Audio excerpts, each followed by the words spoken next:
What's up, everybody? Low Tech, back at it again. Today we're taking a look at the Anbernic RG351P.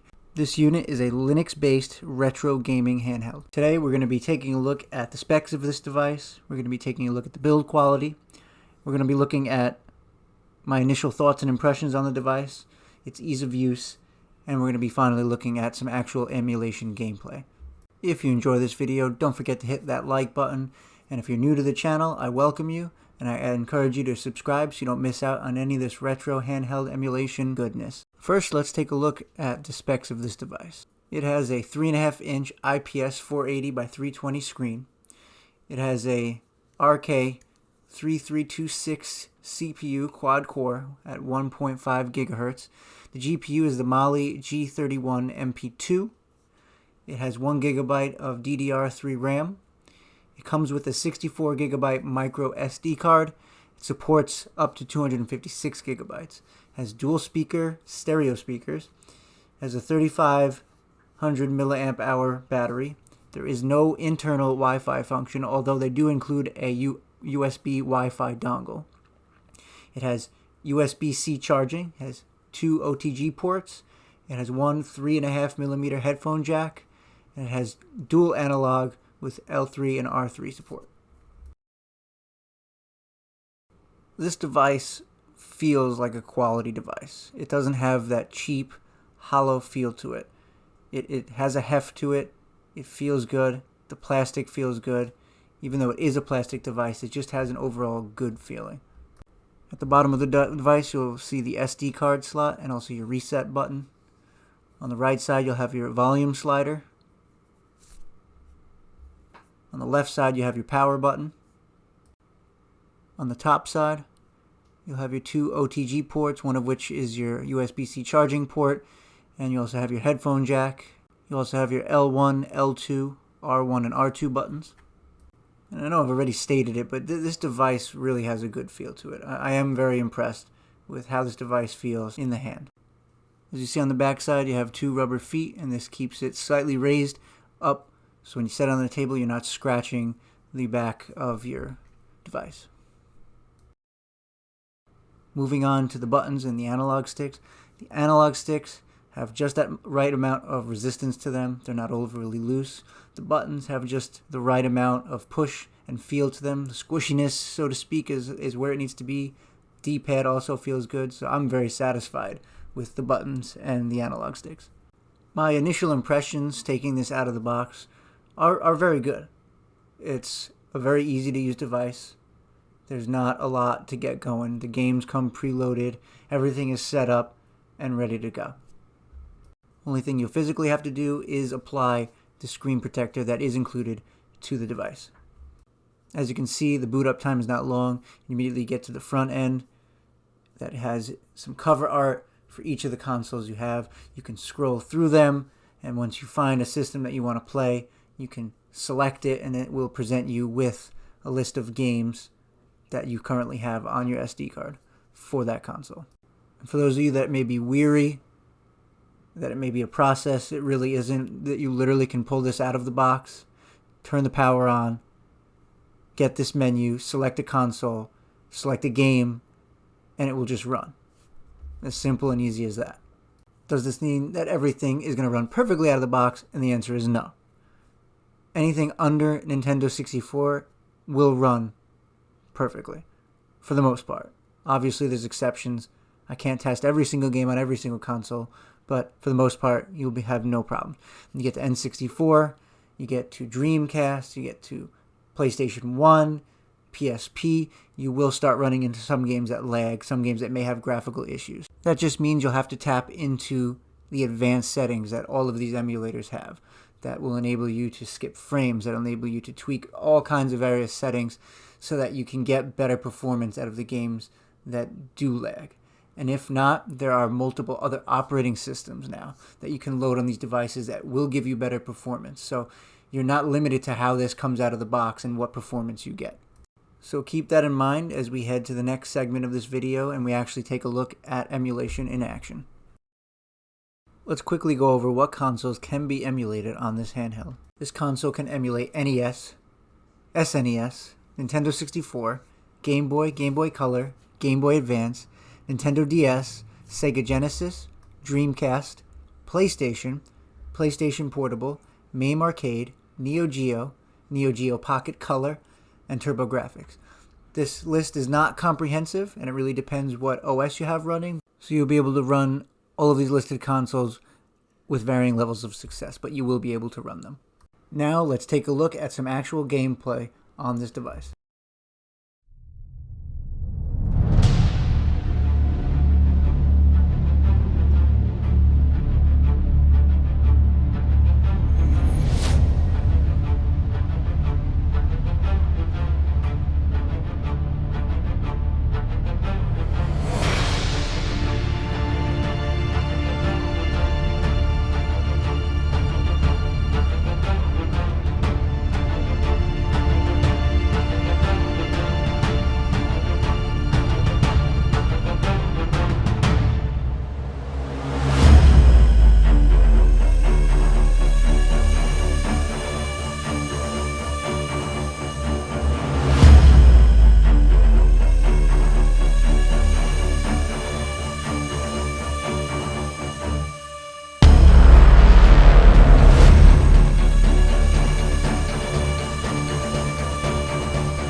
Alright, I hope you enjoyed seeing the gameplay on this.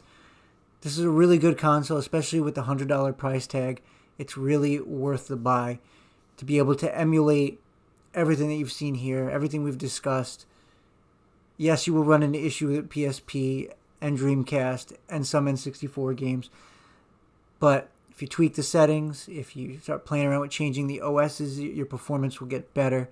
And a lot of these games, these emulators, are seeing improvement all the time because of the sheer size of the following and the development that is being done by people who love this console.